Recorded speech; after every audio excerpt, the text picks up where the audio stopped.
Dear Mr. Vernon, I accept the fact that I have to sacrifice a whole weekend in preparation for whatever it is I'm reviewing, but I think you're crazy for making me write an essay telling you what I have to do. You see me as you want to see me, in the simplest of terms, in the most convenient definitions. But what I found out is that I am the director, and the cameraman, and the talent, the editor, and the uploader. Does that answer your question? Sincerely yours, it's Jay.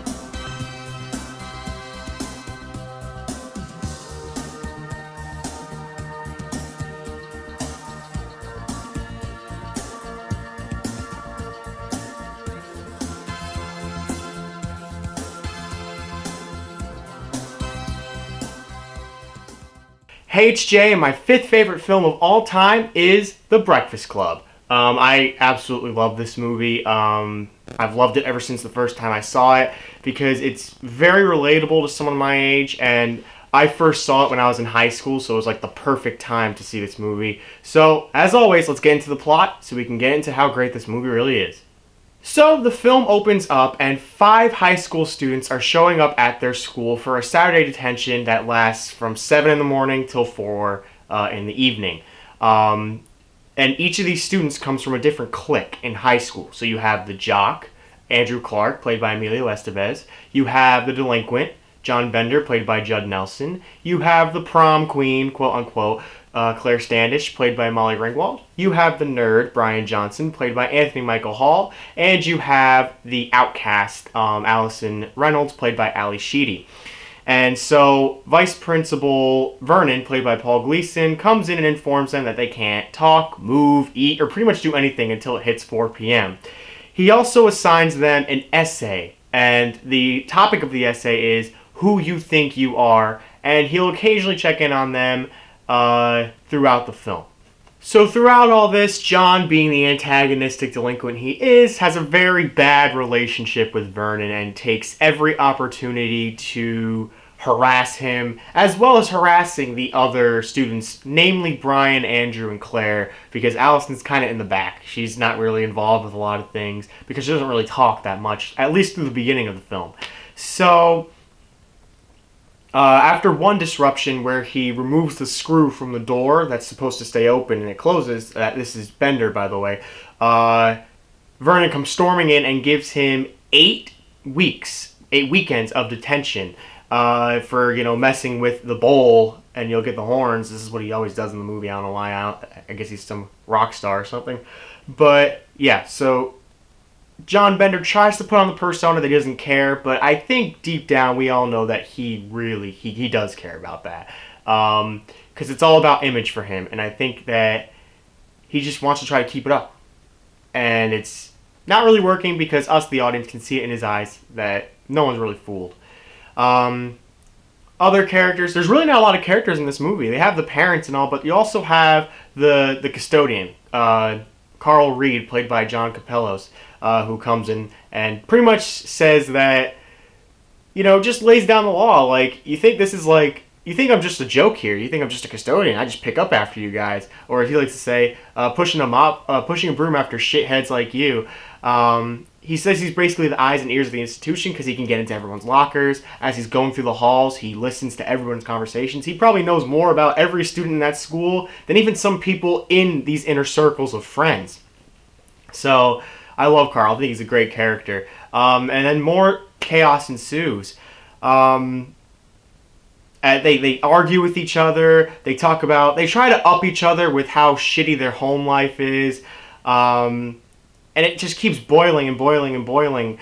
And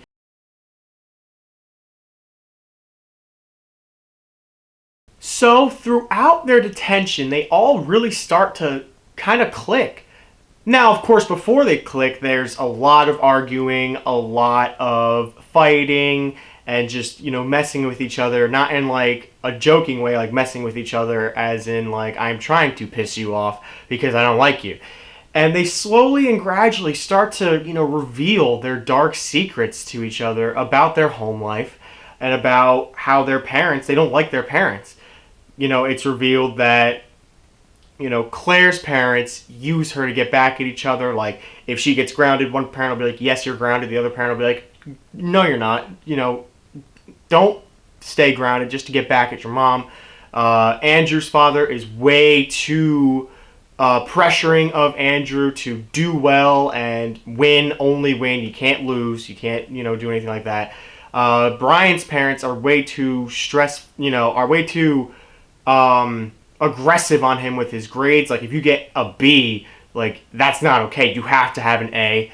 Allison's parents ignore her entirely as if she doesn't exist. And Bender comes from an abusive household. So they all start to really bond on this realization that, wow, all their parents are kind of like mine, and they don't have a great relationship with them either. And so they really just start to bond throughout this detention. They even end up smoking weed at one point. Bender gets it from his locker. And one of the most famous scenes from The Breakfast Club, when they're all running through the halls because Vernon is, out and about and they don't want to get caught. And so they're just running through the halls to music, and Bender sacrifices himself by going into the gymnasium, which ends up getting him put into a janitor's closet in a very, very intense scene where Vernon is like, I know you think you're hot shit around here, but let me tell you something. When you're out of this school and you've forgotten about it, it's forgotten about you. I'm going to find you. And basically threatens to, beat the living shit out of him. Threatens a student. And he's like, it's not like you can tell anybody that I said that because no one's going to believe you. I've got a reputation around here. I'm a great guy. And it's John Bender. He's one of those, students that no one would really believe in a situation like this. So it's like, go ahead and try to tell somebody, but no one's going to believe you. So it's really an intense scene how he just lays down the law and you could see just like the helplessness on Bender's face because he knows that too. He knows, I can't tell anybody about this. No one's going to believe me. So it's a very intense scene. And so after Bender escapes back into the library in a very funny scene where he falls through the ceiling because he's climbing through the, up in the ceiling rafters. They all, unload more secrets. They tell why they were there. Andrew was there because he, beat up a nerd and taped his butt cheeks together with athlete, the tapes that athlete used to bind up their joints and stuff. I don't really know why Claire was there. It's never really stated why Claire was there. Bender pulled some sort of false alarm the Friday, the day before. They never really explained what the false alarm was, but that got him there. Brian had a flare gun in his locker, which he was going to use to kill himself because he has a B average now because he's failing shop. And of course, as it's stated, I gotta talk about that at the end, which stated that he can't have a B. And Allison is kind of just there because she has nothing else to do because she doesn't really have any friends. So she just kind of went to detention and she doesn't want to be home. So why not go to detention? So the biggest question comes up between the five of them. What's going to happen on Monday? What's going to happen when we go back to school? Are we all going to go back to our cliques? If, say, I come up to you and are you going to respond? Are you going to say hi? Are you going to shake my hand? Do anything that shows friendship, or are you just going to ignore me? This is mainly referring to Allison and Brian because no one's really going to approach Bender's friends, and Claire and Andrew are kind of in the higher popular class. They're not really in the classes that Brian and Allison are in, where Allison has no friends and Brian is friends with more nerds and the more academically inclined. So that's the biggest question. And as much as Bender's right that that's a shitty thing to do to someone, Claire's telling the truth 100%. She gets called a bitch for saying that, I probably wouldn't say hi to you, Brian, or I wouldn't say hi to you, Allison, in the hallways on Monday, and neither would Andrew. But she's right. These cliques in high school won't allow you to reach out and expand your friendship to people like, say, nerds like Brian, or outcasts like Allison. They won't let you. So it really boils down to that. So yes, it's a shitty thing to do to someone, but she's not being a bitch for telling the truth, and that's exactly what she tells Bender. What? I'm telling the truth. That makes me a bitch.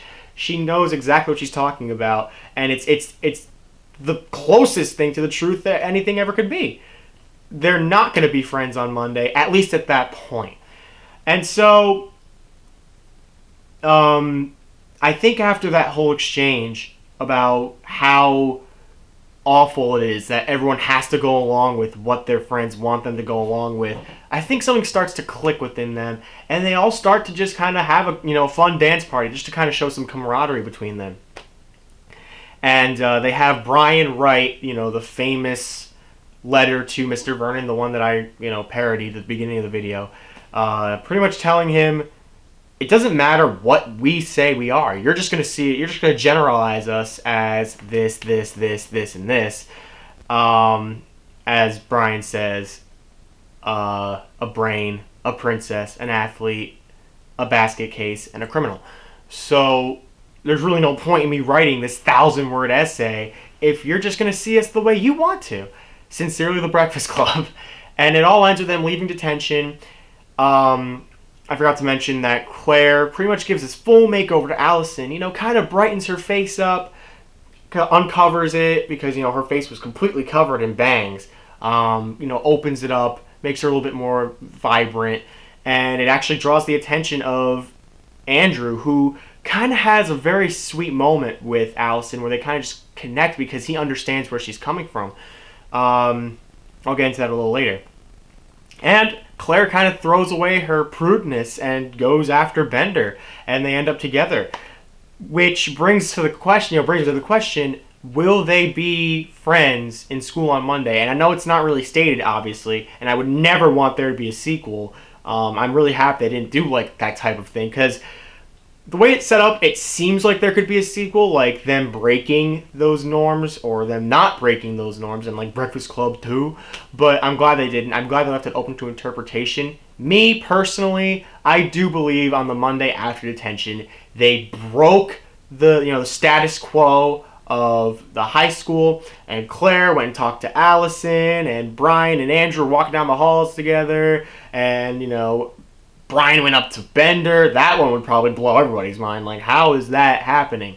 And I really do believe they can change the school and, kind of show that cliques don't define who you are in this high school. And that's the story of The Breakfast Club. This film is so solid. It's so solid. Everybody in it, every performance is extremely well done, and the dynamics between these characters is phenomenal. Allow me to break it down. So obviously you start off 5 completely different high schoolers and 5 completely different cliques. With the exception of maybe Andrew and Claire, they're probably the closest to the same clique, but even then they're still in 2 different ones. And the tension and the awkwardness throughout those opening scenes is unbearable. They're all doing their own wacky antics that they would do personally, but it doesn't, not personally, that they would do with their own group of friends, but coming across with these other 4 strangers who have nothing in common with them, at least not yet, at least I don't realize they have anything in common yet. It's so uncomfortable, but it's beautifully done. You have Allison biting her nails, and everyone's just staring at her. It's uncomfortable. It's an uncomfortable scene. And it works so well because it defines who she is. She's this outcast, this weirdo who no one really wants anything to do with. And you have Brian acting weird with the pen. He's like, I'm a walrus. And he, sticks it onto his teeth. And Bender's just like intensely staring at him, trying to intimidate him. It's so uncomfortable. And Bender's comments towards Claire about getting her pregnant and just pressuring her into revealing if she's a virgin or not, all so uncomfortable, and there's just so much tension building between these characters, so much to the point where, Andrew and John get into a little bit of a scrap, but John's like, you don't really want to get into this because I'm going to kill you, and he pulls out a switchblade, and things get a little bit more intense there. And then they slowly start to realize that, wow, we all have similar but completely different situations, because while the parents are doing things at the home that are making the students not satisfied with their home life, they're also in such similar boats. Because, like I said, you have abusive parents, emotionally abusive parents, you have physically abusive parents, emotionally abusive parents, parents who put way too much pressure on their children, whether it be academically or athletically, and you have parents who are trying to use their daughter as a pawn to get back at each other. So all completely different scenarios, but at the same time, it really helps the Breakfast Club move towards each other and kind of connect with each other and realize that if we act like our parents do, it's never going to get any better for us. We need to break out of the stereotypes that they want us to be. This winner who, wins everything, this prom queen, this straight A student. Not that there's anything wrong with having not that there's anything wrong about, encouraging your kid to have straight A's, but I mean, like, to the extent that Brian's parents do, where it's like, oh, no, you got a B you have a B in a class. I mean, your overall grade average is a B. That's not acceptable. Son of mine, that type of mentality. That's not okay. So having that mentality of just letting loose, and I think the five of them getting into detention really helped get towards that mentality. Because do you really think before meeting John Bender, Brian would ever go off and smoke weed and get high? Do you ever think Claire would go for a guy like Bender if she hadn't met him? Do you really think Allison would have broken out of her shell and allowed another girl to do her makeup and pretty her up if she hadn't met Claire? Like, do you think Andrew would have even smoked weed because athletes are under strict no drugs because they get drug tested? Well, at least in my high school they didn't. So he wouldn't do it because it would, maybe mess up his chances of getting a full ride to his, scholarship to college. I think that when the five of them came together, they really exposed that personality that was kind of just buried underneath the status quo of the high school they go to. So the character dynamics are just beautiful. And what makes this film so special is that it appeals to everybody. Because, I mean, obviously not children yet. I would wait until you were in high school to see this movie. That's just my recommendation. But, adults, who are much, older now, who have kids of their own who are going into high school, they can relate to that. The parents themselves can relate to that. Grandparents, everybody can relate to that because we've all been through high school. We all know what it's like. You find your clique and you stay with that clique. And the chances of you breaking out of that clique to join others is slim to none. So it's a really empowering movie in that sense where it's like you don't need to be tied to this clique. I understand the social, construct of the school kind of forces you into that clique and forces you to stay in that clique, but don't be afraid to, or don't be embarrassed, I should say, to break out of that and join other cliques if you have other friends in that clique.